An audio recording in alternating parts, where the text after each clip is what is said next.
That's right. Okay. And then when we get to the questions, we'll pass this around so that everybody can hear your question. Just raise your hand and we'll get to you with the mic. Okay? I think that's it. Any other questions? Let's go.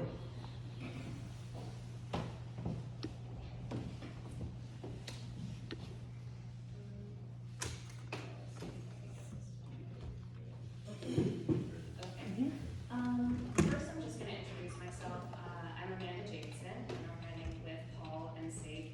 And I guess I want to start by saying this isn't really something I thought I'd ever be doing. I'm a teacher. I have a 13-year-old son at home. I've lived in Mount Holly for 10 years. I was a first-time home buyer. I bought here, and I love it. I love Mount Holly a lot, actually. Over that time, I've seen Mount Holly grow in a lot of ways that I've been really proud of. A lot of young families and first-time home buyers. I've got to see all the events and how much the community comes together, which I really like. And I saw a lot of things that I didn't really like. Talking about our slogan or our slate I'll bring in, we said responsive, respectful, transparent. And one of the reasons we went with those three words is because responsiveness and transparency was something that I really saw Mount Holly could do better at. Like I said, I'm a teacher, and my background isn't in anything really to do with government. It's not anything to do with financial. What I am good at is I'm good at getting my hands in there, getting into the details, and trying to fix what the problem is. I'm a librarian at BCIT down the road, running with Sig and Paul because they do have the financial background. But for me, the responsiveness, the respectfulness, the transparency are what's really important. Being in this town, I found myself being overlooked a lot, and I felt like my voice and what I needed as a citizen wasn't something that was important or being taken into consideration. If I get onto town council, what I really want to be able to do is just make myself a person that people can come to. I want to be a person that listens and is able to respond to each citizen. And we see us three up here, we're actually pretty different. We have voted different ways, we have different opinions on things, but something that we all agree on is that for Mount Holly, we need to be a community. Things like national politics, things that have tended to divide our country should not be dividing us in a town.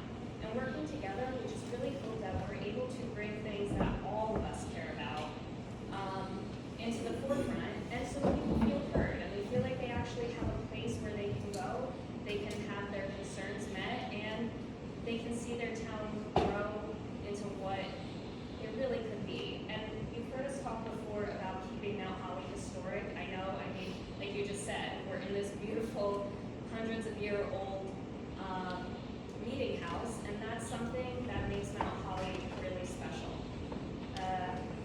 I've noticed a lot of citizens I've also talked to have talked about our parks, our roads, our sidewalks, our canal down Main Street, Mount Holly, things that bring people in and make our town something that people want to come to, and people want to keep buying homes and do things that, can support this community.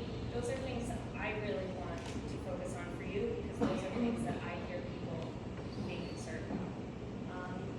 If you vote for me, I just want to be there and make Mount Holly the best it can be, and be a voice for each and every one of you.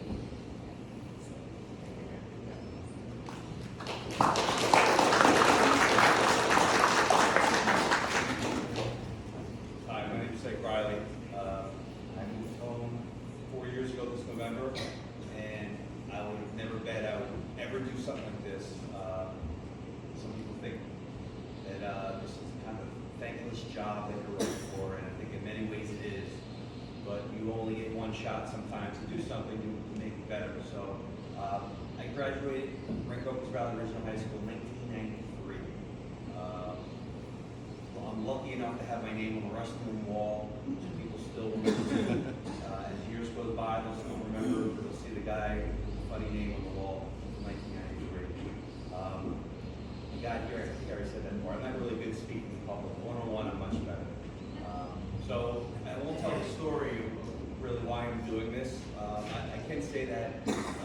from a middle-class background. I actually came from the bottom of the realm of the sidewalk. I'm from a place called Chateau Apartments, Burlington. I was 12 years old. I'm a single mother. I have a younger sister.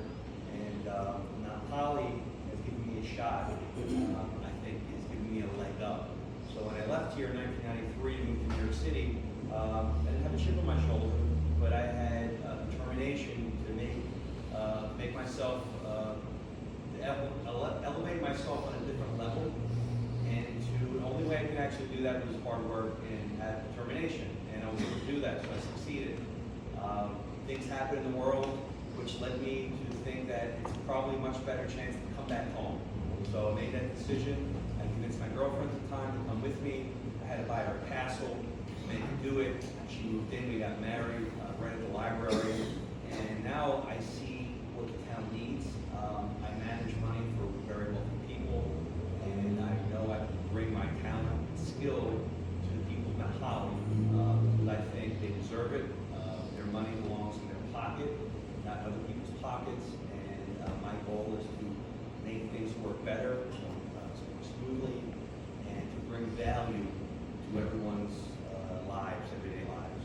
I appreciate the chance to get here to speak to you, and I appreciate you spreading the word about Riley Kennedy Jacobson, and thanks for listening.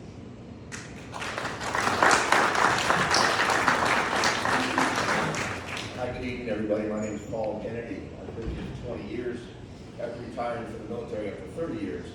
So I've been around the block a time or two, around the world, more than that. But one of the things that struck me most about this town when I came here is what a beautiful town, what a beautiful place to raise your kids. Now, I do have 5 children. Several of them work in town. You may have seen them around. One manages the bank over Citizens. Another one runs the bar behind Spellbound. And another one lives in Cookstown. That's not far away.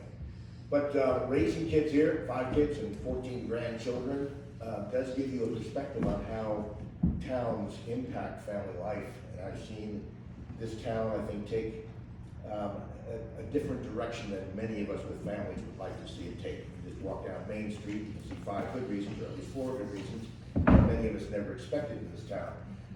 That being the dispensaries. Not to say anything, certainly it's a legal thing to do right now, but it's not something that I ever expected to see in my town. My last part of my military career, I was the Inspector General for the Benelux, that's Belgium, Netherlands, and Luxembourg for the entire U.S. Army. In that job, I learned to look at a lot of different problems, come up with results. You don't get the easy jobs as the IG, you get the tough ones. And that's what I see this town needs, someone who can actually take a look at those problems. I hate to use the word root cause, but that's really what it comes down to. It's just that most people never get down to the actual root. But these are problems that can be readily resolved if someone's willing to take them on. And I think that's something that we're willing to do. I was a performance auditor. I stayed here as a finance guy. And Amanda is I'm going to be a research person because she worked in the library. I think that's right up her alley. But I think between the 3 of us, we really have a great shot at finding out what the problems are, saving the town some money, and putting the money we do have to much better use than it's being done right now. So I look forward to taking your questions after we let the other panel speak. Thank you.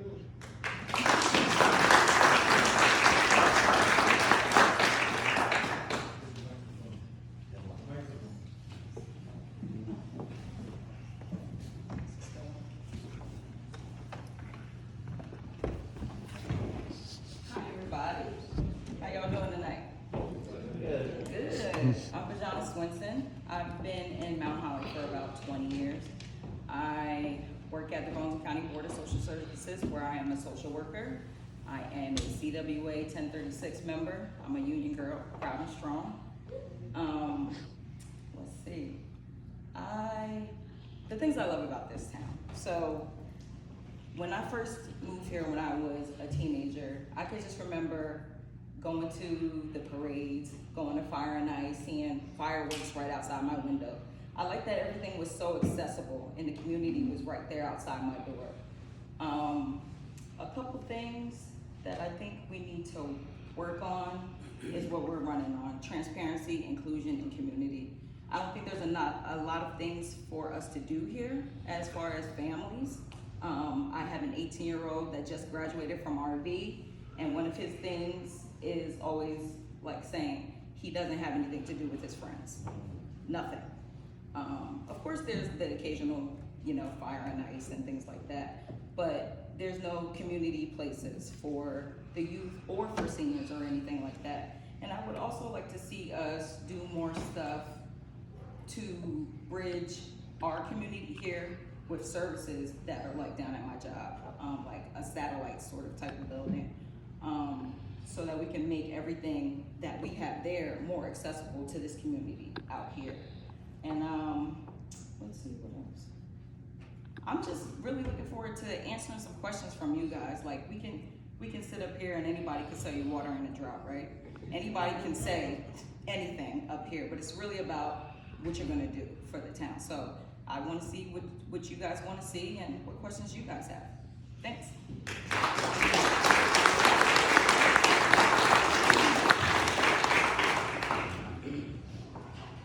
Everybody hear me? Good evening. It's good to see everybody here today. Thanks for coming out. My name is Jason Fager. I'm a lifelong resident of Burlington County, but my journey to Mount Holly was kind of accidental. My wife and I moved here after college into the Village Square apartments, and we were really only thinking it was going to be a temporary stop on our journey. But as we got married and started raising our kids, of which we have 3, Finn's right there in the audience, look at us right now. As we started raising our kids, we really just fell in love with the town, and it's been an amazing 20-year journey. So my public service also kind of happened by accident. I wanted to get involved with the schools and the school district because of my children. I wanted to make there were things that I saw that I just wanted to help improve. So I got involved with the strategic planning committee of the school district and the parents advisory board. And while I was there, one of the school board members at the time, Skip Rial, said, hey, you've got a passion for this, you're good at this, you have a good sense for business, why don't you run for school board? And it was something that hadn't even occurred to me, honestly. But in 2017, I made my run for school board. And unfortunately, I did not get that, but right after that run, I got tapped for fire commission. Someone said, we think you'd be able to take that same skill set and apply it to public service at the fire commission. So I spent the last 6 years as a fire commissioner, working on the project, the firehouse project over on Pine Street. And that's really given me some unique insight into our town, our government, how it operates, the finances of things. And so my professional career is actually was with the bank. It was with TD Bank for almost 20 years. I started out actually doing a financial education program for kids, which was a ton of fun because we went around from school to school talking to kids about money. We even had a roving game show program called Dollar Dare. I don't know if you remember the old Nickelodeon show Double Dare. It was kind of like that, just without the slime, because the school stuff like that. But it was just so much fun to teach the kids about money. From there, my career progressed into data and analytics. So I spent a lot of time poring over the data of the bank and really identifying how do we find problems that we can solve? How do we do forensic investigations into fraud and stuff like that? So a big part of my career has been working with that kind of data and really understanding how things work. And that's something that I would want to bring to council, is sort of that insight as well. Like I said, I just really love Mount Holly, and thank you.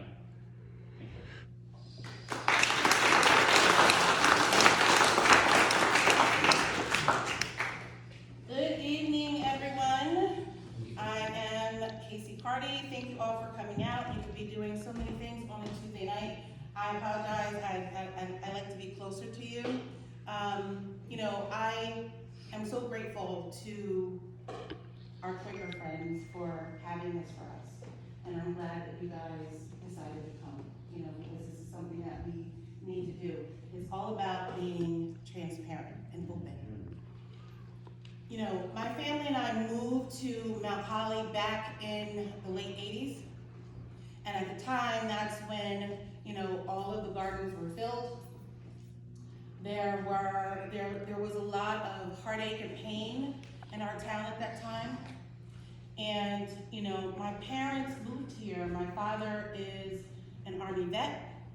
And so my parents moved here because they felt as though it would be a better place for us to live. You know, Sate talked about coming from the bottom. Gotcha. You live in Chateau. I live in Willow Point. So when we first moved to Burlington County, we lived in Willow Point, and then my parents decided to move to Mount Holly. And I can definitely say that my family and I experienced some heartache and pain when we were here. But I can tell you some years later, my son started to go to Burlington County Special Services School District. And at the time we lived in Mercer County. And, you know, my son Zion was traveling from exit 5. If everybody's from New Jersey, you know everything is exits, right? So he was traveling from exit 5 to exit 8 twice a day. And my son is on the spectrum and nonverbal. And that became too much.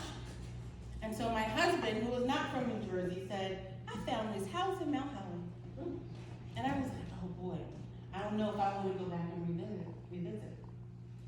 And so when we did, my son Zion, if you've ever met anyone on the spectrum, they're the most non-biased people you can meet. And so when he walked into our home on Mill Street, he just looked up and smiled, and he kicked off his shoes. And I said, I guess this is it.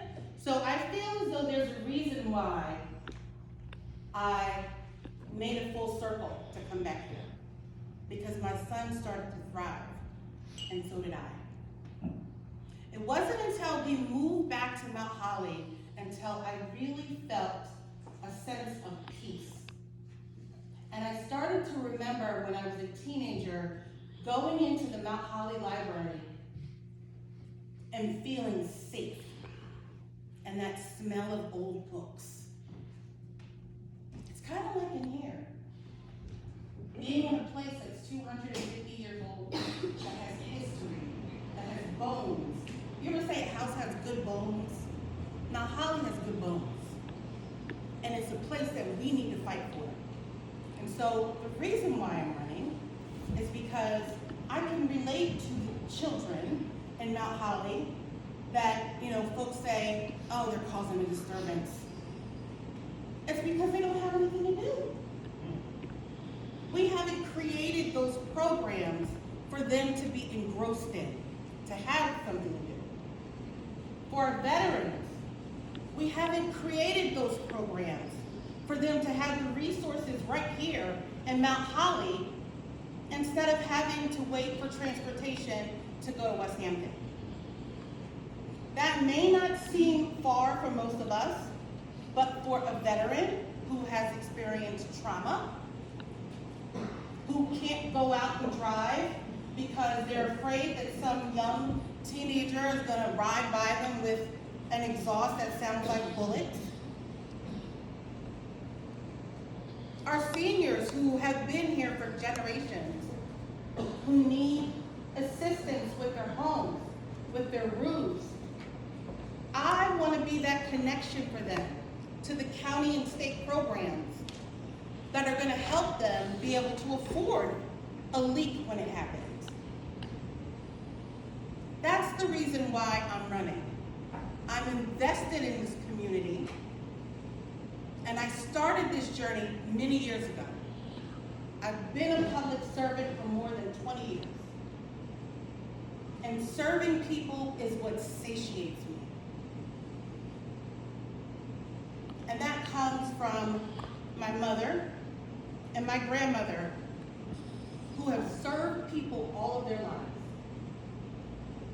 What makes me happy is when I can make someone's quality of life better.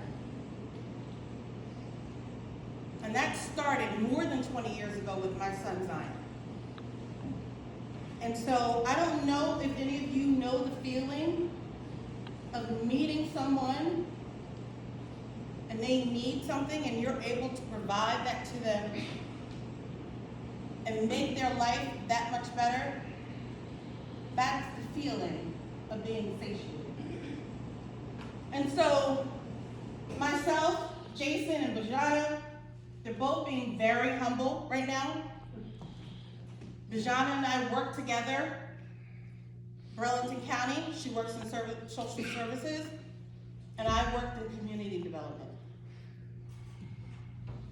Bajana sees some of the folks in our community that some folks see as a nuisance. She lifts them up.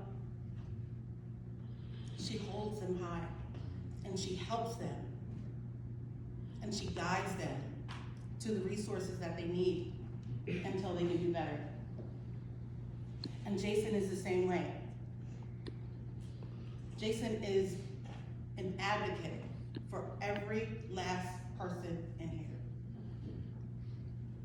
Mount Holly is a community of people that are marginalized. Most of the folks in here have home values of, $200,000 to $400,000. A lot of people can't relate to that. I can. I know what it's like to not own a home. I know what it's like to rent and not know when or if you're gonna be able to pay your rent. I grew up housing insecure. And so for a community of people who are marginalized, we need to know how to create affordable housing. That's what I'm here for. We need to know how to bring in additional money and create additional revenue streams. That's what I'm here for. I'm a grant writer, and I write grants for counties from Bergen all the way down to Cape May for millions of dollars. The only reason why I can't do it in Burlington County is because I used to work for Burlington County, and that is a conflict. And so I take things like that to heart. Yeah, I could do it, right? And not say anything. But it's all about transparency, inclusion, and community. And that's what we are going to bring to this town. Thank you.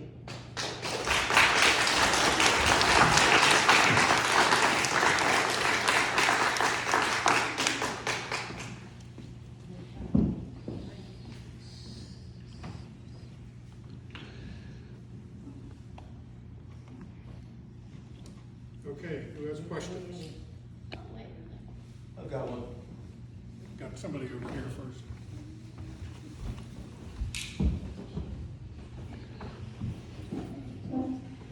Good evening. My name is Donna Schlein. I'm very familiar with this area. I'm originally from Long Island, New York, but I had an uncle that retired from the military here many, many years ago. As a matter of fact, the gardens used to be temporary base housing. That's how far back it goes. Anyway, I've had children graduate from RV, and now I have grandchildren that are graduating too so far from RV. And there is nothing for these kids to do. And I was a teenager in the 70s, so I have no problem with the dispensaries, but I do have a problem when there's nothing for the kids to do. And the things that are provided for the kids to do cost an arm and a leg. Cost an arm and a leg. So if you are a single parent, or even if you're a two-parent family, and you have two kids that you want to put in cheerleading, but the registration fee is $100, but then you get $25 off for the other kid, and then you're paying for that, and then uniforms, and it's crazy. It's crazy. Because my two oldest kids can remember growing up in California as ex-military kids. They had all kinds of things to do in the towns that we lived in that were free, of no cost to the parents. All summer, Pop Warner, and I realized that was the 80s, but still, there were things for kids to do. So it makes me crazy when I hear people say, oh, that state is so expensive, or this or that. Yeah, it may be, but, it's kind of like night and day. And I really, really think something needs to be done about that. I mean, that pains me. The other side is, I took care of my father before he passed away. You know, I had to go out of state to get him, bring him back to Jersey, and dealing with the VA at Burlington County and dealing with the Board of Social Services was a nightmare, and that's putting it kindly. You know, they want my dad to come in, but here's a man in his 90s with Alzheimer's, dementia, diabetes. He doesn't know his own daughter, but they want my dad to answer all these questions. Luckily, I know how to get things done. So, you know, I was able to get through all the red tape and nonsense that goes on at the Board of Social Services just to get this veteran anything. And his healthcare, well, not his healthcare provider, that was me, but his case manager through his insurance would say to me, well, why don't you go to social services? And it got to the point where, because it's not worth my aggravation. Because I know I can go through Andy Kim and get it done sometimes within a week. So, yeah, I'm sorry, I don't need to take up all this time, and I'm not a politician, but whoever can get something done in Mount Holly for the children, the teens, and our seniors, I'm all for it, and I'm here to volunteer.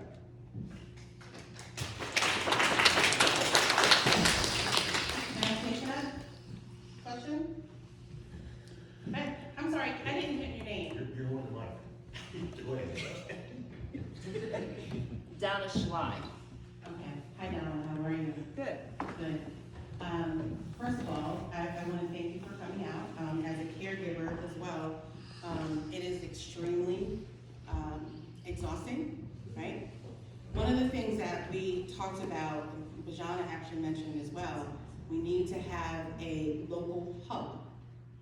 I know what it's like for, especially for veterans. We do have veteran services. That's one of the things that I just talked about, right? We do have veteran services in West Hampton, but I know, like my father, when he was going through trying to get everything updated, only being honored with 10% disability, and what it's like to have to go through all of the bureaucracy and the red tape just to be able to get the benefits that he deserved for serving in the service. So we need to have a local hub here.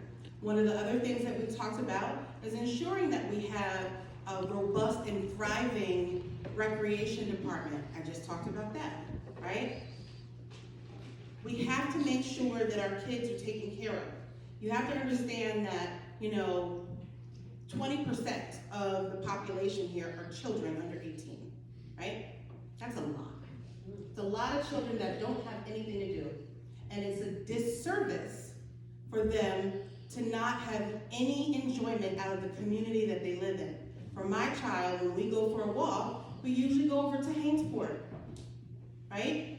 Hainesport took advantage of a CDBG, a Community Development Block Grant, that the county has access to, but we do not partner with the county. So had we taken advantage of a CDBG block grant, you see that beautiful park they have in Hainesport? We need to have that here. And so one of our first priorities is to make sure that we partner with the folks that are going to allow us to build a more robust community. And that includes, that's the county. So recreation, senior services, we have folks that have lived here for many years. And they need to be able to live a good quality of life, independently and with dignity. 18% of our population is over 60. What are we doing to help seniors in Mount Holly? We don't have any senior services here.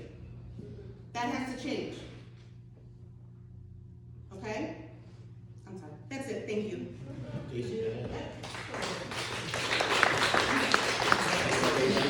Thank you, Donna, for that question. The first part of your question is very near and dear to my heart. We have a 10-year plan for Mount Holly. It's supposed to be improvements all the way up to these 10 years, at the end of the 10 years. There should be a goal. There's not really a goal. We have milestones along the way. Well, the last 10-year plan we had was in 2007. It expired in 2017. And here it is 7 years later. 17 years for a 10-year plan is not quite what we're looking for. But in that plan, they addressed several things, such as a more extensive parks and recreation throughout the town. Things like lighted trails, playgrounds for kids, those kinds of things. And it's a shame that we've allowed that to just dwindle away, basically. It needs to be revitalized, it needs to be rejuvenated, but there is not nearly enough for the kids in this town to do, and it's obvious. And that's one of the things that, of course, we would all like to address. One of the very first things. Thanks for your question.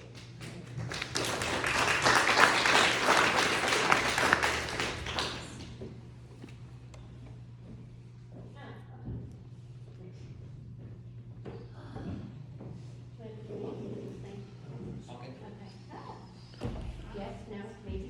Good. Okay. I'm also a lifelong, born in Mount Holly, raised in Broughton, moved back to Mount Holly. A long time ago. First of all, at one time, when my children were young and went to Berkeley, there was stuff for kids to do. Where they built, condos and stuff behind TD Bank and whatnot, there was a school. And that school, when they stopped using that school, became basically a center for the kids. They would go and they would take different kind of classes and do this and do that. So there was at one time. There was also at one time a very thriving Girl Scout and Boy Scout, because I was a Girl Scout leader as well. So there was. What happened to it? I guess profit of building houses is far more important. Now there is nothing for my grandchildren when they came here. And I also have a grandson in RV, so not the first one, but I've had been through RV. And it's an excellent school system. In fact, my child did very well, ended up being an exchange student and everything. I don't know you, I've never met you, I've never talked to you. I don't know Amanda, I've never met her, I don't know who she is either. The only one I've ever met is Sadie. And in reference to that, you bought the castle, worked on Wall Street, and I'm sure now you're living a very comfortable lifestyle. No offense, proud of you, you made it if you came from the bottom of the pile. I didn't come from the bottom of the pile, but I ended up in the bottom of the pile. And then becoming a widow, I'm even further down the bottom. I don't even qualify to make that anymore financially, by the way. Because you have an affluent lifestyle now, will you remember your roots? Will you be able to communicate and take in the average income is 80? And a lot of people that don't even come close to that. There are people, it's like I grow vegetables with other people who donate them to people who literally feed people. And I'm not a whole lot better off than some, and a whole lot older. I want to know if you can reach back to your roots. Yes, I've been with you. If you can reach back to your roots and remember what it was like and put yourself in the place of the lower income people, who a lot of times, I couldn't afford to buy my own house today. There's no way I bought it for $40,000. I heard the house next door, 2 bedrooms, $220,000. Needs a lot of repairs. Can you relate to the people who do not have a lot of money and savings? What savings? Yeah, you literally suffer every single month at the end of the month. Okay, who gets paid for that? Until the next Social Security check comes in. So. It's a great question. Is this on? We can hear you. Is this better? Thank you for that question. I remember when food stamps were actually pieces of paper. Yes, they were. Now they have EBT cards, and sometimes I'm jealous how easy people have it these days. But I'm not sure if median income is even $80,000. I think that's kind of a high number. I'm not sure if the median income is $80,000. that sounds a little high. No. I know the median home value in Mount Holly is $350,000, and the average value of a house that was sold in Mount Holly is $400,000. Okay, I know my numbers, and I definitely know where I come from. And the whole reason I'm actually up here, or even volunteered to run and help the town out, is because I do remember where I come from. And there's one thing I don't like when people take advantage of others. So, some people feel that the money in your pocket and in my pocket might be better off in their friend's pocket. So when I see that, it gets me upset. I don't like bullies, and I don't like people that take advantage of others. It's the second time I said that. You can tell I'm not good at speaking in crowds. So to answer your question, absolutely. And the reason I'm doing this is for that same reason, because I can relate. That's where I come from, and I'm here to let everyone know here that they have someone that's looking out for them. Okay? When I was on my own, no one looked out for me. I got lucky. It's better to be smart. It's better to be lucky than smart. But if anyone's with me, and I have a lot of friends in this town, and anyone who's my friend, they know I have their back, and I have the town's back. If the town elects me, puts me on there, I will have their back. As a private citizen, I brought the town $16,000 per month in income, and because as an unelected person, I was able to do that, and I found that money. I know as an elected official, I will find the rest of the money. And believe me, there is more money out there. So if you give me 1% of your confidence, I will earn the other 99% in short order. Thank you for the question. I just want to say something to that really quick too. Like I said, I have a 13-year-old son. One of the things that I said I really appreciate about Mount Holly right now is a lot of young families moving in. But like you mentioned, I'm a librarian. I could not afford my house right now. I am extremely lucky that I bought it 10 years ago when I did, because I'm priced out. I've talked to one of my best friends is on the PTO here in Mount Holly, and one of the things we talk about constantly is the safe activities for kids. Actually, if you want to take a flyer from her before you leave, she's taking donations for the trunk or treat. However, I think other than just because I would love to have a better downtown and how we said like that for the kids, but also the safety and what's around here. A lot of people also mentioned the roads and things like that. I just think if we're worrying about what there is for kids to do in town, and we're worried about the income of the average child in town, when we're thinking of these things, I want you guys to know that I'm going to be thinking of the children and what they can actually afford to do, and not everything in town that you were mentioning, the park and the grants for that, shouldn't be something that you have to pay for to be in town. And I just, the income inequality in Mount Holly is something that is very near and dear to my heart. Thank you.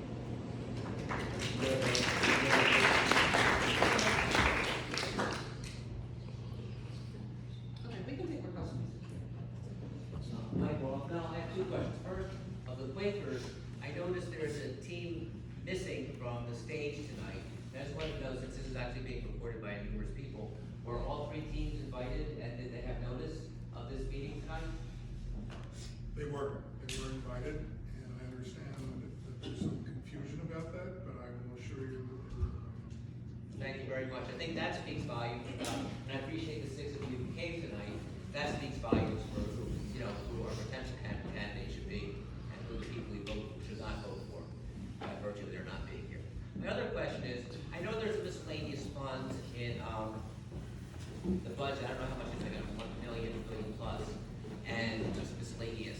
And then I know the UBZ is also going to have a lot of money. I know, unfortunately, we spent $180,000 on the stage that I don't think the township can use. But with regard to miscellaneous money, with the problems and issues we have, how would you envision if we had $1 million to use as miscellaneous for both teams? What would you use it for?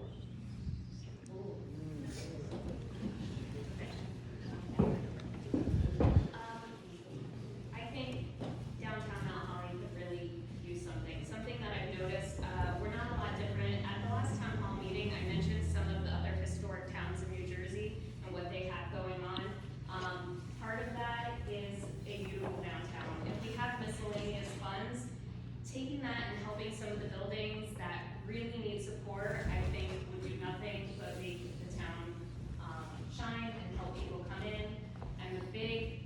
person that wants help for the parks. As I mentioned before, having safe things for the kids to do, having parks and places for people to congregate, where they're not gonna be hustled away, where they're not loitering, where it's literally just, you're there to be in your community. We talked, I'm gonna bring up,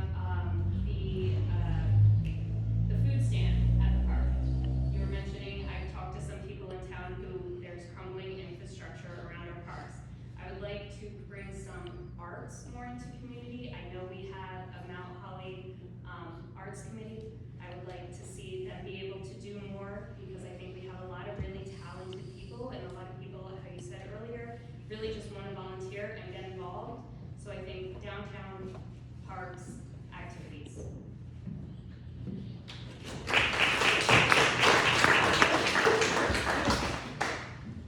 Okay, I think we, like many people have mentioned already, we need a community center.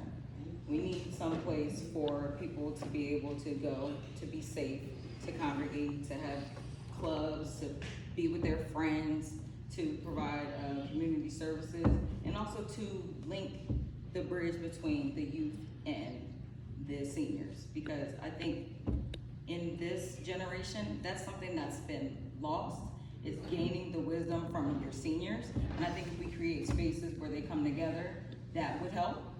Also, capital improvements. We got a lot of street signs I cannot see. I myself requested a street sign, a stop sign, a year ago, and I just got it, and that's a stop sign. So that's an issue. So I would like to see us, get the roads better, improve the street signs and stuff like that, and just general manicuring of our town. Like a lot of it is just an upkeep issue that I think we have as far as, the look of our town. I think there's a lot of maybe seniors and neighbors that maybe aren't able to do some things that we need to probably reach out to see if it's an issue of them not being able to do it or them not wanting to do it, so we can make that distinction and link them to services and people that can help get that stuff done for them as well.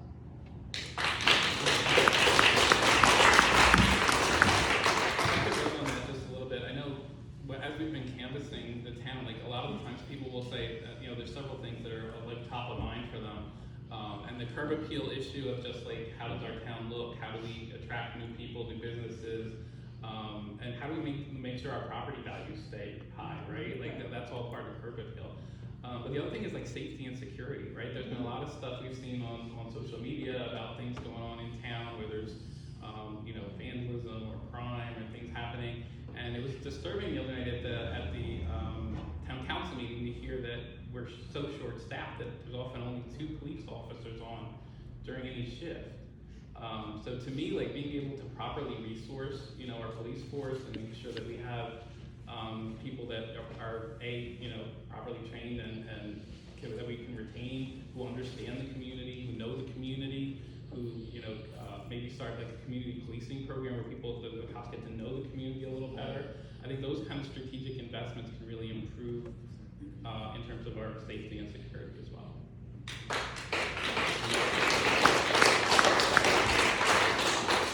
And I just want to round that off with just really thinking about when you say miscellaneous, right? In this budget for this year, we didn't have any money in the budget for capital improvements. We didn't have any money in the budget for our police officers.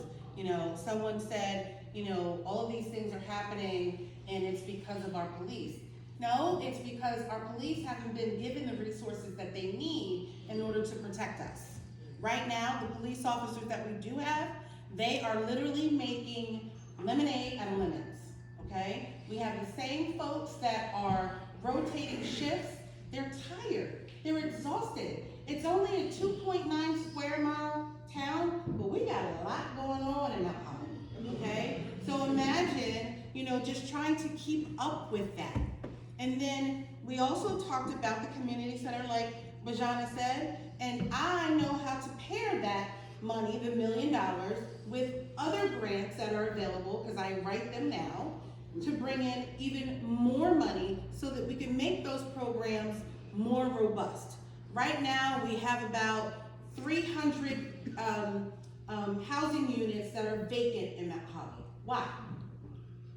Any of those properties can be used for what we need them for. And so if we take that $1 million and pair it with the grants and have collaborative relationships with our county partners, then we can do so much more. Thank you.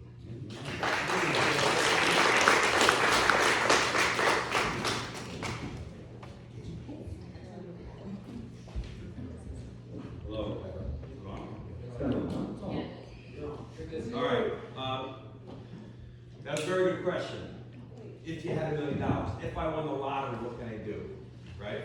So I'm gonna tell you something you don't wanna hear, right? And I'm sorry, I'm gonna pop the bubble of $1 million. Does anyone know how much debt Mount Holly has? Yeah, of course. How much? About 18 million. Okay, say it again? 18 million. You sure it's that much? Well, it was last time I. Okay. So, you know how much interest is paid on $18 million? Your $1 million will be gone, okay? So it's like, all these ideas sound great, but you gotta be realistic, all right? There's only so much you can do, and you have to make with what you have. We can't pretend we're gonna find $1 million and, hey, we're gonna make things better. You have to manage what you have. And to your point, the police are underpaid. Could they be doing a better job? Perhaps if they got paid more money, they'd have a more incentive, maybe. I don't know. I don't want to be unfair to anybody. They shouldn't do the job if they don't like. There you go. And that's one way to look at it. That's the only way to look at it. It could be, but I'm being generous. Trying to be generous. We need more money for the police. We need better cops. We need people that are going to do the job and enforce the laws we have in the books. I've heard a lot of people talk about people speeding down the road. There's cars running around with no license plates. There's a lot going on. And when I was a kid, if I was speeding, I remember getting tickets. I paid tickets in Mount Holly. Do they even do that anymore? Is there any revenue coming in from speeding tickets? Does anyone know? They aren't? They're still doing it? They don't write many. Well, I haven't had one in a long time, so I'm okay. But I remember getting them. But back to your question, these are great questions, and I'm not disparaging in a kind of fantasy land, but it is though, because. There is a miscellaneous budget of $1 million, Okay. and the 18 million is advertised on a monthly basis, not gonna get paid. Right, but if you get $1 million, it's hard just to spend. We have debt, people paying taxes. You need the machine to keep going, you need to go efficiently. So how are you gonna pay the debt? It should be a better question. Well, unfortunately, just like with the American government, there's no way you're gonna pay the debt, okay? It's not gonna happen. Okay, what you have to do, is you have to be wise with the money you have, and you have to find the money that's floating out of here, okay? If you can do that, you're gonna have a better shot of building, cleaning the roads, having better police, having clean parks. But you have to be serious about this, okay? And again, first of all, I'm sorry, I just, I didn't mean to do that, but I'm just trying to be honest. I'm just trying to keep everyone, you gotta manage your expectations with this, all right? This is gonna be a hard job. I'm not doing this because I wanna be popular. I'm doing this because I see there's a problem, and I know I can fix it. I just need, people to manage their expectations, and it can be done. Other than that, next question, oh, sorry. Yeah, this will only take a second. What it starts with is a fiscally responsible town council. When we have, $13 million in the bank somewhere, and we're getting 1% interest on how much? 7.5 million, we're getting 1% interest on it. Nobody's even tried. A fiscally responsible organization will be getting the highest rate that they can get on that kind of money, and they're just not doing it. The money that you claimed was found, or you did find, I know, but that wasn't township money. That was UBC money. No, you're wrong, actually. It wasn't a small portion of it was. Really? I'm another idiot that Could be thinks wrong, keeping right? that type of money in a bank is a good idea. 1%. Hi. Okay, so I actually have a question to piggyback off of everybody. My name's Rachel. I grew up in the area, and my husband here, his family's been here since 1957. So we're definitely lifelong Mount Holly residents. So we've spoken about income and low income, we've spoken about programs and everything. And all this, my background, by the way, is in municipal finance, is how are you going to fund it? Because I have seen our tax dollars just going up. Our municipal tax rate has increased. Not the school taxes, I'm not looking at that. I'm looking at our municipal tax dollars. And you guys have done and have great points about, yes, we need programs for our kids. Yes, we are a young family. That is something I look for. But also, I have to pay taxes. I have to fund this. So where do you guys plan on getting this money? Grants, great, but the municipality has to match grants sometimes, a lot of times. So how do you plan on funding the matches for your grants? Your community center, how do you plan to fund that? Labor's not cheap, nothing's cheap. And so, are we raising taxes again? Like, I looked at the budget, where do you plan on finding that money? It's a great question, and I really need an answer.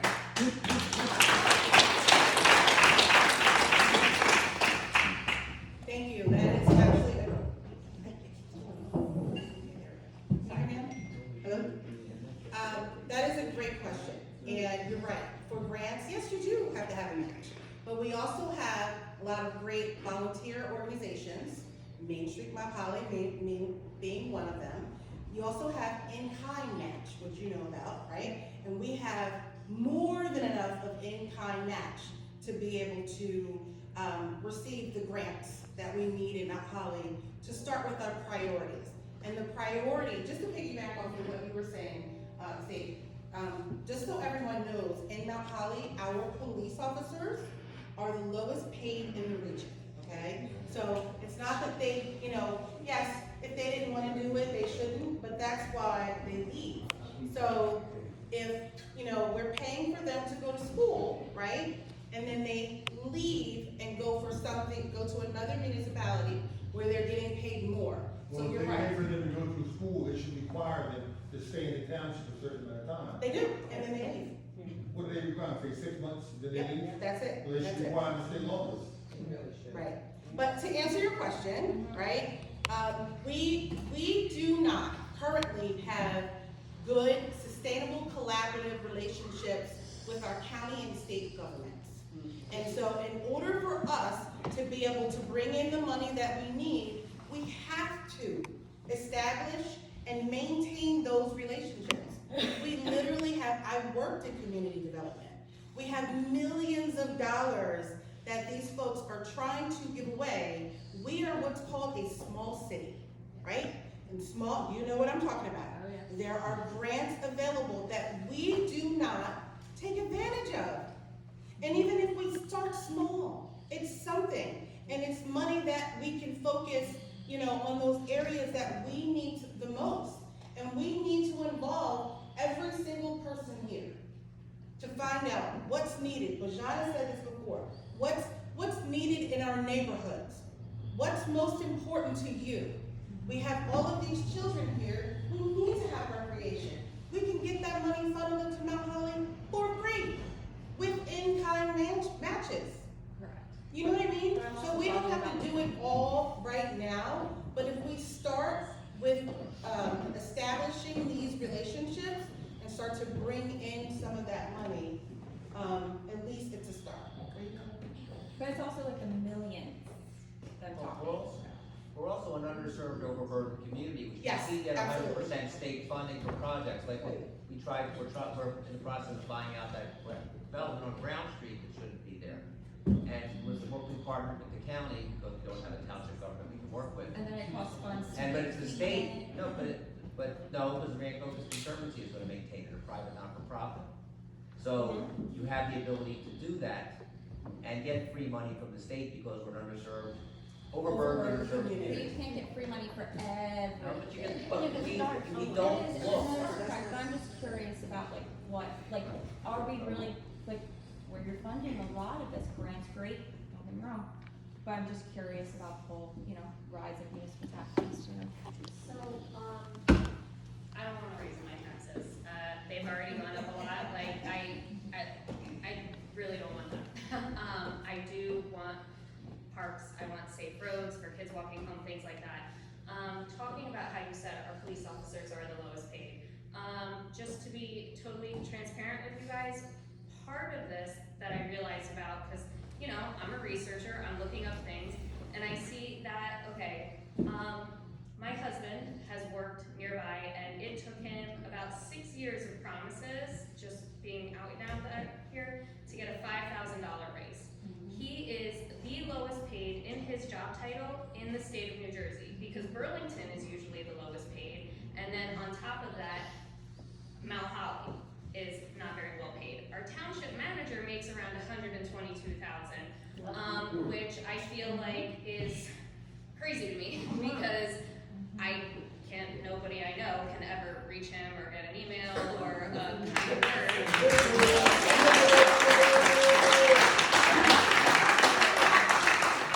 What I think mostly, what we should invest in is making our community safe, doing as much as we can in a realistic way, like I said, like being within the bounds, but paying the people who work for us and provide services so they do want to stay here. Because if we're talking about building up a foundation and a community, I think starting with paying the people who work for us and provide these services so you can reach somebody on a phone call, you can get somebody to come to your house if you have a problem, or you can reach somebody even by like email, which sometimes is impossible.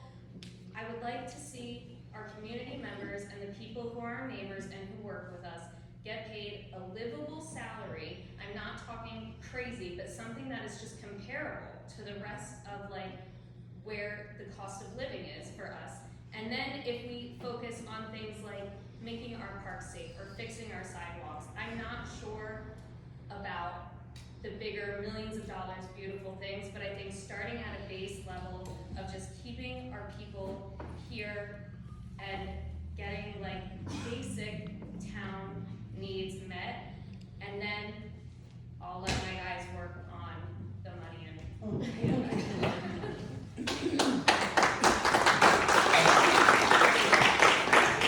me just say one more thing also. And also, I just wanted to give you one example. And folks know I talk about this all the time. And Sable's talking about, you know, debt and everything that we have.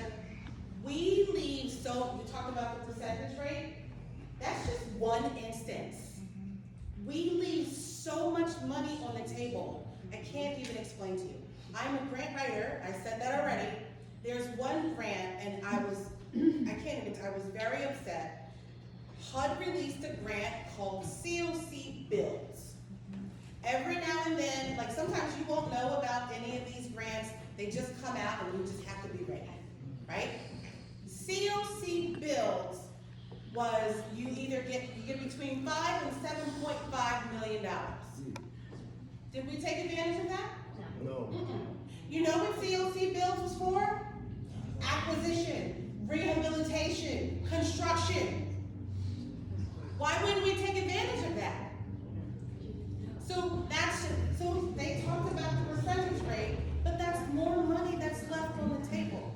So even if we start, like Amanda said, if we start here and just start paying our people more, improving our infrastructure, we're already leading the way. Okay?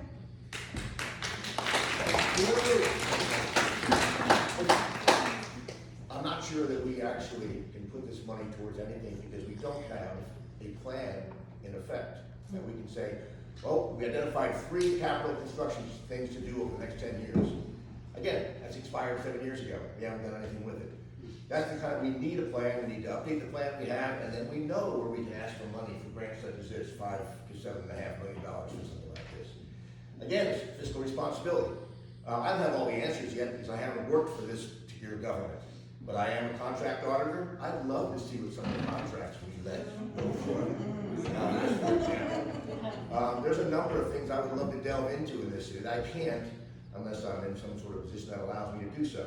But there's a lot of money, as I think everybody here up here has already addressed, that sits there or is never taken advantage of, and we still have $22 million gap.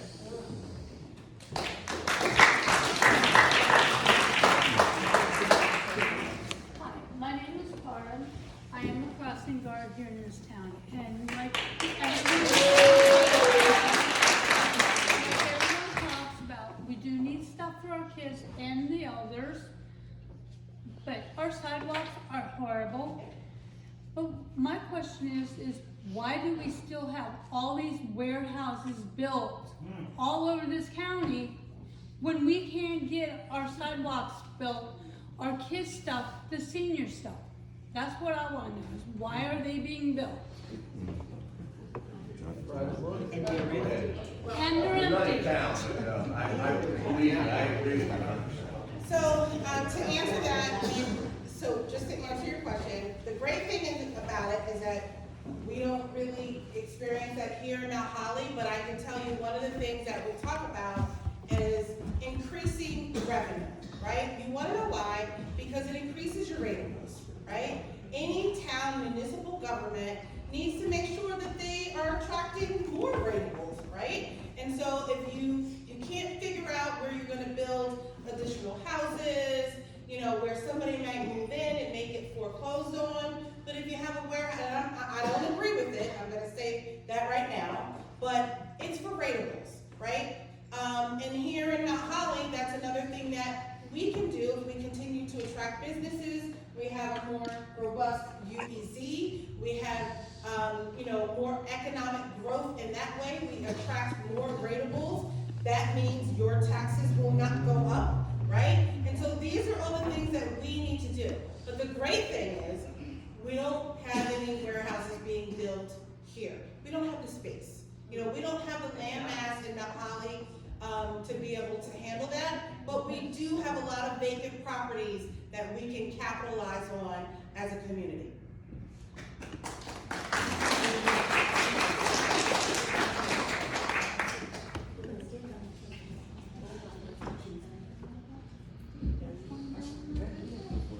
Hi, Maureen.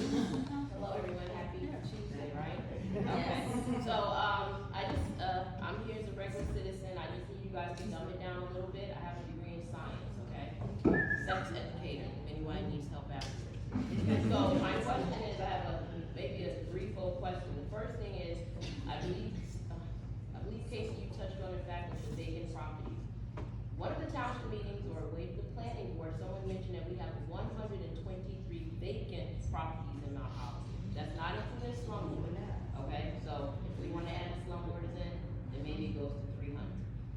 When we're talking about these numbers, I'm not a business person, but we're talking about the taxes. If we're talking about this with these vacant properties, I heard that there's also a vacant property tax. In addition to the vacant property tax, do not get me wrong, people, I am a human service worker, but we have a lot of human services in our town that are not paying taxes. There are a lot of buildings, a lot of companies that, a number of children's homes, we have a number of nonprofits that, once they are listed, they no longer have to pay property taxes. So then when, as me as a regular person I am, and we're military, my husband is retired, and I'm an Afghanistan war vet, we are both Navy. When I'm looking at this as a regular person walking up and down the street, we've been here for 20 years, and I see the dispensaries coming up. Is that not give and take? Because if we're not getting the taxes from these other businesses, then we're gonna get the kickback from the dispensaries. I'm looking at it in that aspect also. Just today, I was on High Street and there was a young woman sleeping on the side of the road. I got a lot of kickback on the internet, a lot of big mouth people in this town want to say a lot of stuff, but nobody stopped. And this woman's been sleeping there for almost a week now. Okay? So my thing is, when we're talking about social services, we're talking about the planning board, we have all these vacant we have all these ideas, and I think this young mother said it, and I believe you said it also, how are we gonna fund it? So we have the kickbacks from the housing. What other kickbacks do we have? UEZ is not allowed to buy property anymore. The last property I think they purchased was the shoestring on High Street, if I'm not mistaken. And they're trying to get rid of that because it still has water remediation issues, correct? So what do we do for people like me walking up and down this block? I have a 19-year-old in college studying to be a doctor, okay? And I just found weed in her room the other day. So how is that possible? What, I mean, I live in a town with five to seven dispensaries. How could that be possible? Because you know what, everyone's child is gonna do, and I'm sure everyone has done it, okay? But we're in a new world now. So how are you guys gonna work with the planning board? The fire commission is its own entity, correct, Jason? You know, so where's the collaboration there with the fire commission, with all these other township committees? How is the council going to use themselves with these township communities that are gonna work together for the unity of this township? Because right now, every committee is working independently on its own. No one is inclusive. The fire commission doesn't talk to them unless we're having a shared service agreement and we're having our meetings over there.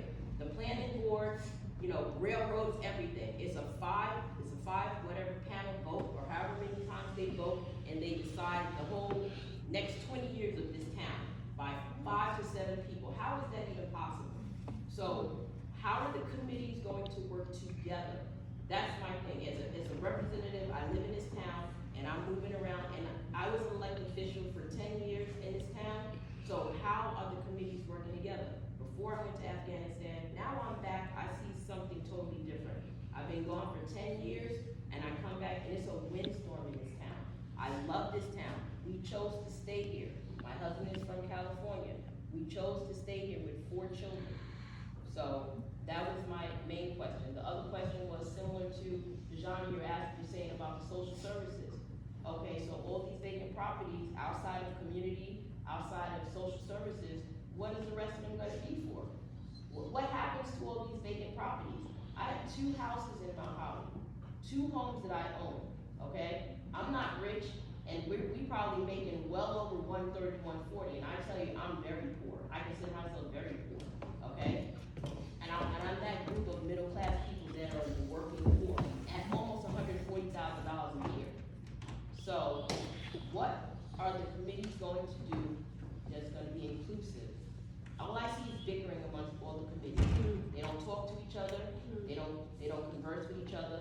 Do we need a committee to even meet together? Outside of their respective committees, is there like something like this where everybody sits and talk? Just curious. You want to take that one?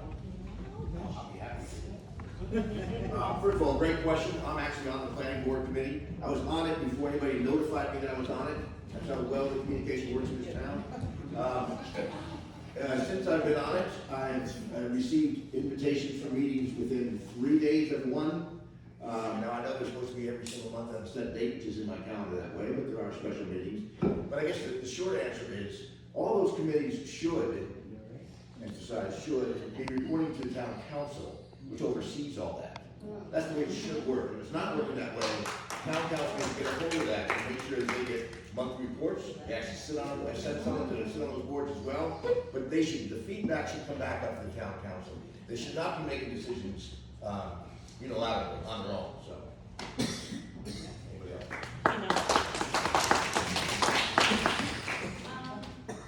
Anybody who knows me, I know I'm with some of you, I like to consider myself the squeaky wheel. So, I really don't have a problem getting in there and, finding out what's going on, even if they don't want me to.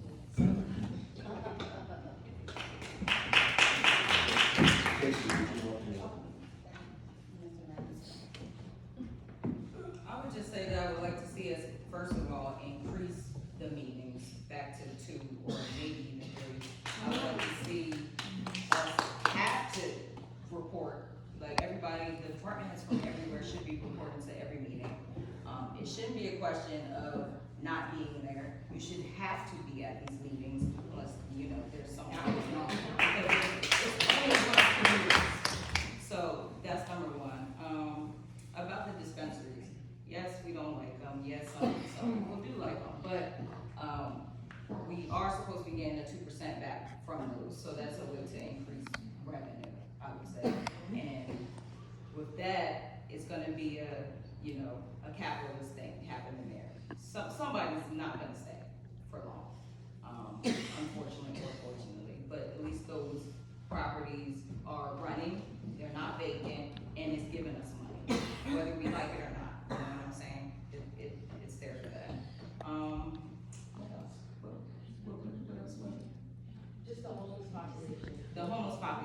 So, we are supposed to be getting a shelter in Bronson County.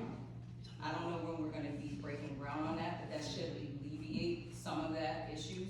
And, I work at Bronson County Board of Social Services, where I am an emergency housing worker. Why A not lot- use some of the vacant houses in Mount Holly and rehab those? That could give somebody a job. So that depends on who owns Yeah. those as well. So we have to see They're not township owned who's properties, owning those private properties. We can't just take Right, but folks' some of property. it, right, but you can contact the owner, that's a matter of public record, Yeah. and then talk to them, and perhaps help them out on something, a tax rebate, something, they're still paying taxes on it, unless it's abandoned. Yeah, a lot of that is enforcement too. We need to enforce a lot of things around here. Code enforcement, the vacant property, enforcement, and all those things need to be enforced, and that will also bring revenue. Well, I think it starts with having a town council and a town manager that are accountable to the residents.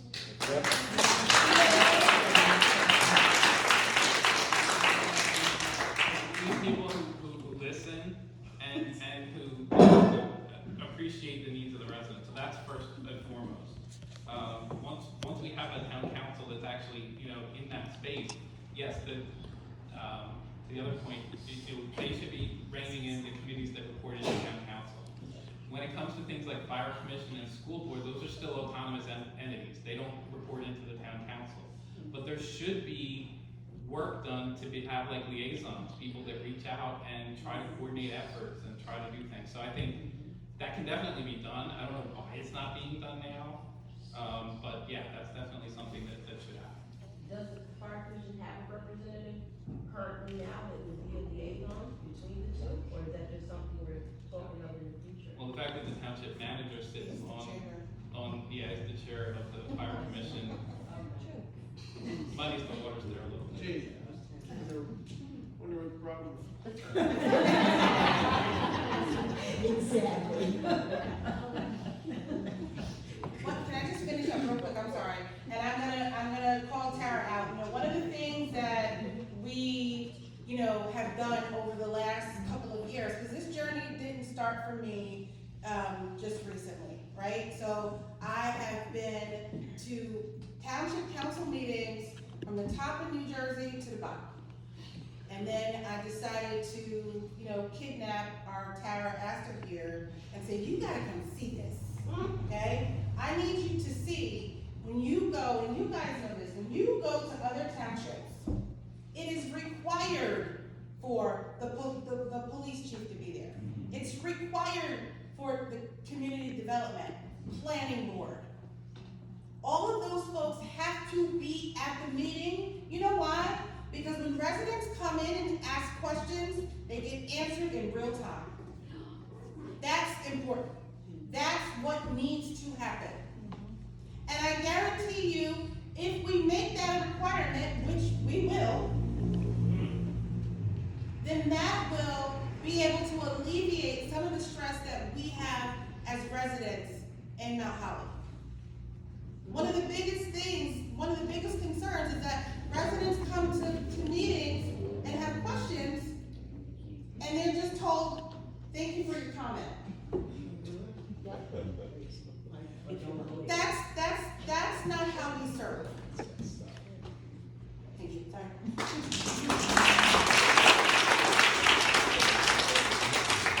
Hi, my name is Benjamin Kessler, and I'm from Mike Step Avenue. To add to what Marlene said about the woman sleeping on the street, how is the council in the future, whoever's on it, going to address the squatters? We have a home next to Lee's Funeral Home that has over 10 squatters in it, 6 big dogs. It's directly behind my property. It's 24/7 noise. Cops are in there. There's nothing they can do. They're sleeping out on the street. They're sleeping out in the backyard with radios on. We have young couples on our street that just had babies. 4 babies. They're less than a year to 2 years old, okay?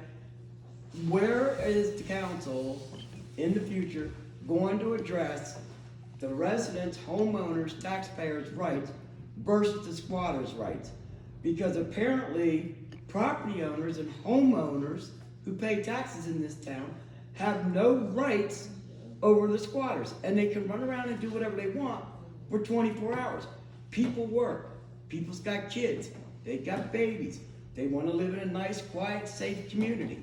It is not as long as you're allowing squatters to overrun these abandoned homes, or these owners of these properties are not coming out to look what's going on their property and address the issues.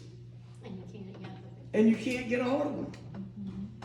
And the police stand there and say there's nothing they can do. And it's not the officer's fault. I'm a nurse. I know how it feels to work short staff constantly, working 8, 10, 12, 14, 16-hour shifts. It wears on you. And it's sad that the cops don't, because we're so short staffed, they can't enforce the ordinances.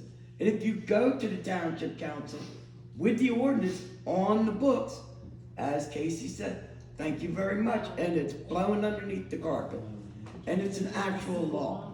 Ordinances are laws that are passed by this township in order for us to live a civilized, safe, environmental home, okay?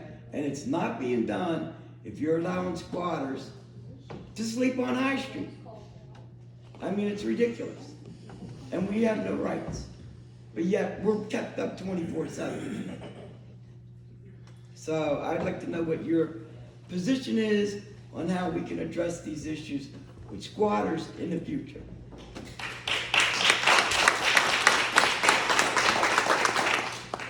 So I think we're starting to see a trend in our answers, right?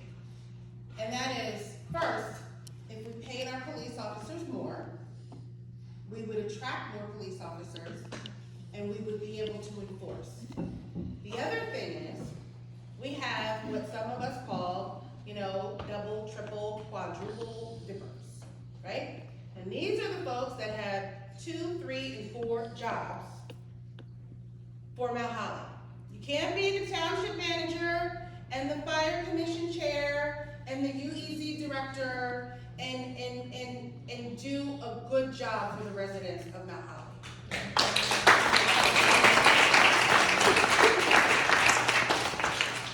You have to know what your capacity is. And some folks think that they can handle the capacity because all they see is the extra dollars that's coming in their pocket. When you do that, you're doing it, that's a disservice to our residents. So you can't be the mayor and be on the UEC and be on the planning board and be on the NUA. You need to put people in places where you can't be. You're either going to be the mayor, you're either going to be a planning board member. We have so many folks in Mount Holly that have a variety of backgrounds and experiences, and it's no reason why we have a person here who has experience in municipal finance. Hello? We have a forensic accountant. We have a researcher. We have somebody who has been on the board of social services for how many years? That answers your question. We have Jason, who created financial literacy programs for youth. They're all people that need to be on these boards. And I can tell you, definitely for the folks that are running now, this is not about power and control. The power and control is what you see right now. And that is not going to work in order to service 10,000 people. So that's what needs to change. We pay our police officers more. We don't try to do everything ourselves. And we definitely don't try to control and harness the power that residents give us.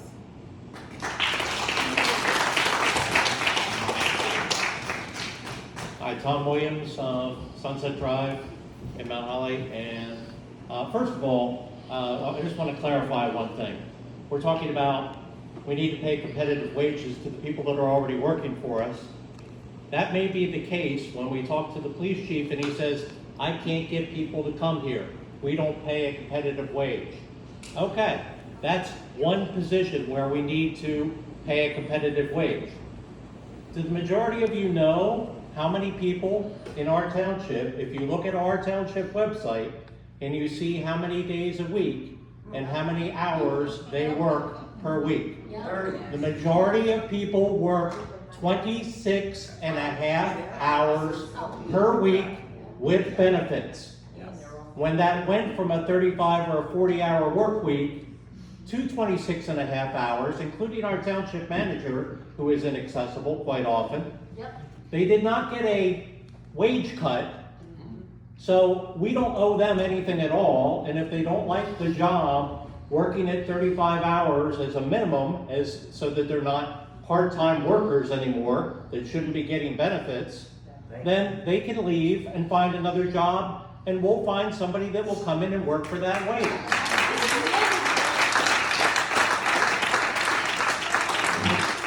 Unbelievable. When I went down, I took the time on the website one night and I went down department by department by department. And besides, well, the police actually say that they're not accessible. Of course, they're working, but they won't answer the phone on a Friday. The other group that actually works 5 days a week is Public Works Group. They do work. A normal week, they work from 7 o'clock until 3 o'clock in the afternoon. That constitutes a full work week, so hopefully they're compensated correctly. Now, on to my question, because I hate people that get up and do what I just did, but my big question is, and I think part of it's been answered already, and anybody that's been in the room that's been at a town council meeting, and I only started going about 4 or 5 months ago now, and my jaw drops every time I'm in a town council meeting at how town council treats the citizens of Mount Holly. My question, and I did attend, I decided, I live in Delran, but I own property in Mount Holly still. Somebody said, you should really go to Delran's town council meeting and see how that's run. Wow. Microphones, everybody can hear, the township manager's there, the chief of police is there, the engineer is there every time, and just like was referenced already, questions get answered on the spot, or there is follow-up. They also have a different type of government there that's a little different than ours, with a president and a vice president and so on, and they have people that are actually assigned to parts of town as the representative for that part of town. So it's a little different, but the respect was completely different than what we have here. So my question to the dais up here is, when we come to a meeting, when you are hopefully going to be there, at least 1 or 2 of you, if not all 3 of you on one side or the other, or some mixture, it doesn't really matter. Right now, I think we have 2. It's basically, out of 5 people that are on council, we've got a 2 versus 3 situation. So we just need to get 1 more in out of the 6 that are here in order to get some control and get some things straightened out. When we have a new council, how will it look different to those of us that are then coming to meetings? And I hope we'll all still continue to go to meetings. When we run out of grapes, hopefully we'll still go, because we'll have suggestions for what could be done that would be even better than what's already been taken care of. But that's my big question, is what will look different when we go to town council meetings? Thank you. Thank you.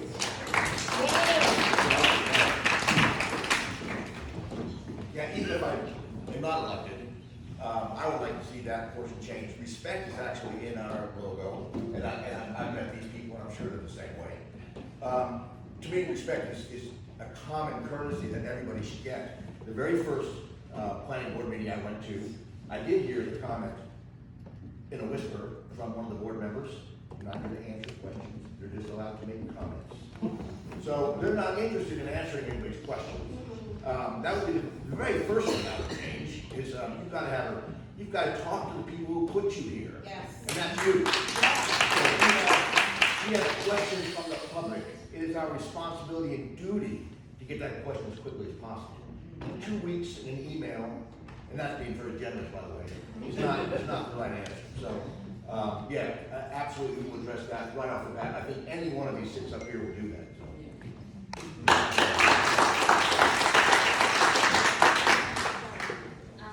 Like I said, a lot of what I do every day in my job is collaborate with others. I'm actually the researcher, the media specialist at UCIT, and a lot of people don't really know what that entails. But I can tell you a lot of it is going between departments and making sure everybody is on the same page. And I feel like you you said, respect, everything, we're all in agreement on that. But another thing is just making sure that we are all together on the thing. Us with you guys with them, and just making sure that between our groups, instead of like infighting or bickering or rudeness, actually coming together and working to get things done, because that's the point. The main thing we all want is to just actually get somewhere and bring Mount Holly together. So I think collaborating and making sure that not only are our voices getting heard from the township to the committees, but making sure the committees, the council, and everything are working together to actually bring your questions and concerns to light.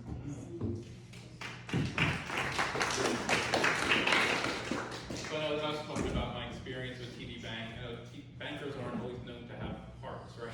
But one of the reasons I wanted to start the financial education program at TD was to sort of put that heart into a corporate environment, right? Do something that gives back to the community and stuff like that. So I think what I would want to bring to council is both a combination of head and heart, right? We need to have the head that says, what makes sense financially, how do we plan things, how do we solve problems, how do we work with our data to get the right answers, but then put a little heart into it too, empathy, right? Like what's going on with our residents? How do I put myself in their shoes and understand what they're going through and what they need, right? So that's what I'm going to bring.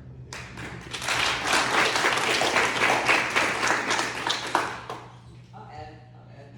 I would just add transparency and accountability. You should, even if you don't know an answer to something, you should get back to somebody. And there should be a time frame where you know that that's going to happen.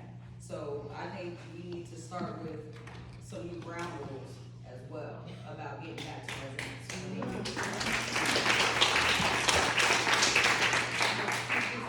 Janet Champion, thank you to both teams for coming today. It's actually nice to see that both of you showed up. And I think we all know why the incoming party did not show. It's because they're not scared that you're going to win. They have everything in place so securely that when they were accused of wrongdoing with property taxes, where there are people in this town who, when they buy a house, their property is assessed down. I'm not talking about the house, I'm talking about the land that it's on as well. And